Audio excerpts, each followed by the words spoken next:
എന്താ പേര്? രമേശ് കൃഷ്ണ. രമേശ്. സന്തു. ഹനീഷ്. അപ്പൊ നിങ്ങൾ എവിടുന്നാ വരുന്ന സ്ഥലം?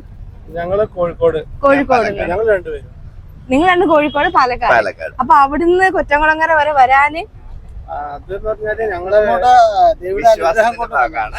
ഒരുപാട് കാര്യങ്ങൾ ഞങ്ങൾക്ക് നടക്കാൻ വേണ്ടി പ്രാർത്ഥിച്ചിട്ട് നടന്നിട്ടുണ്ട്. അപ്പൊ ഇത് ആദ്യമായിട്ട് വരുവാണോ? അല്ല, ഞാൻ ഒരു 10-14 വർഷമായിട്ട് വരുന്നുണ്ട് കണ്ടിന്യൂ ആയിട്ട്. കൊറോണ സമയത്ത് 1-2 വർഷം പോയിട്ടുണ്ട്. ആഗ്രഹങ്ങളൊക്കെ നടക്കുന്നുണ്ട്? തീർച്ചയായിട്ടും നടക്കുന്നുണ്ട്. ഇത് 18 വർഷം. എനിക്ക് ഞാൻ 3-4 വർഷം 4-ാമത്തെ വർഷം ഞാൻ ആഗ്രഹിക്കുന്ന എല്ലാ എന്റെ ഏകദേശം എനിക്കൊരു പ്രതീക്ഷ ആയി തുടങ്ങി. മോൾക്ക് വേണ്ടി പ്രാർത്ഥിച്ചു, മോളായി. പിന്നെ കുറച്ച് സാമ്പത്തിക ബാധ്യതകളൊക്കെ വീട്ടാൻ കഴിഞ്ഞു. എന്റെ ഒരു സന്തോഷത്തിലാണ് അവിടെ വന്നത്. ഇനി എനിക്ക് ഓരോ പ്രതീക്ഷകളുണ്ട്. ദേവി റെഡിയാക്കി തരുന്നുള്ള ഒരു പ്രതീക്ഷ. എല്ലാവർക്കും ആ ഒരു വിശ്വാസം. എല്ലാരും നല്ല അടിപൊളിയായിട്ട് ഒരുക്കിയിട്ടുണ്ട്. മേക്കപ്പ് ഒക്കെ എവിടുന്നാ? ഞങ്ങള് കരുനാഗപ്പള്ളിയില് റൂം എടുത്തിട്ടുണ്ടായിരുന്നു. അവിടുന്ന് ചെയ്തു. ഇന്നലെ ഉണ്ടായിരുന്നു. ഇന്നലെ വെളുക്കും വരെ ഉണ്ടായിരുന്നു.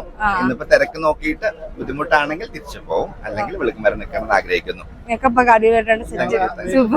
ഞങ്ങള് ദേവിക്ക് മുന്നില് കാഴ്ചവെക്കാൻ വേണ്ടിട്ട് ഞങ്ങൾ അടിപൊളിയായിട്ടുണ്ടല്ലോ. ശരി, താങ്ക് യു.